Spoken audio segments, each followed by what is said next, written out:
Let's meet our special guest of the morning, ladies and gentlemen, Mr. Robert Bathurst. Welcome back. Let's just get this out of the way. Have you ever had political ambitions? No, but I played politicians, but I never had any political ambitions. Yeah, because I know you're a barrister, right? No, I did training a long time ago. Yeah. But never didn't go all the way, because that seems to be another traditional route. It's either doctor or bar. Yes. I think lawyers should be banned from Parliament. Because they're just professional arguers, you know, they don't... Yeah, that's all they do. It's like arguing, they don't ever really make a point. Well said. Now, of course, after starring roles in hit TV dramas like My Dad's the Prime Minister and Cold Feet, of course, it must seem a little weird to have you here talking about a BBC sitcom you did the best part of 20 years ago. Yeah, my past has come to haunt me. I mean, I did this series, which is, I have to say, is the most enjoyable job of all the ones I've ever done. Which, Joking Apart. Joking Apart. Yeah, which has just come out on DVD. And I did it about 15 years ago, and that's me 15 years ago.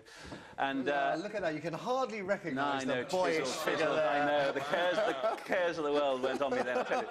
But, yeah, no, I mean, endlessly people have reminded me about it. I mean, every time I've done a show, the journalists have come up and say, oh, you know, Joking Apart. They want to talk about Joking Apart as much as they want to talk about the show that they're, you know, currently selling.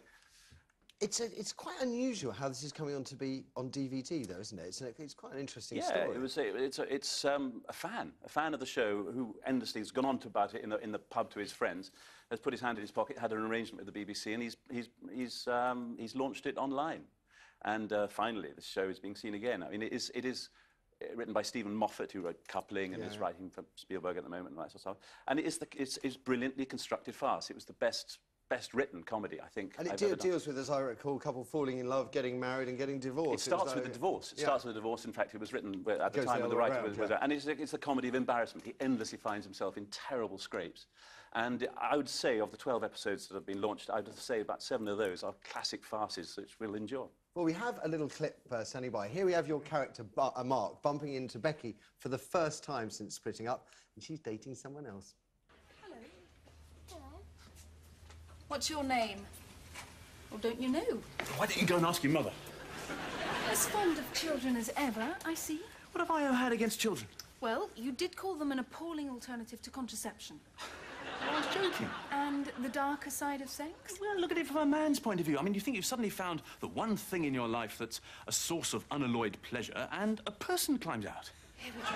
And talk about killing the mood. I mean, you'd never have sex again, not without checking first with a torch. No danger in our case. Someone has to climb in first. Yes. Oh, you remember. And not fair. Well, you should have married a blonde. Oh, I see what you mean. Don't you miss this? It's fun to visit, but I wouldn't want to live here.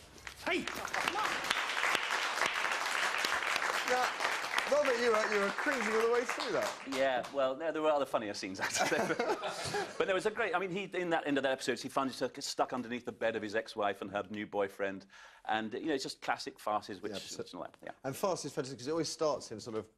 In the real world, it doesn't it? It just starts slow, and Steven Moffat writes really good 3-act farces in 28 minutes, which is pretty rare. Absolutely, absolutely. Lovely to have you here. We've got some cracking talking points for you, and for you at home as well. I should tell you about them. The show's, though, going to kick off with the headlines. Robert will take us through those.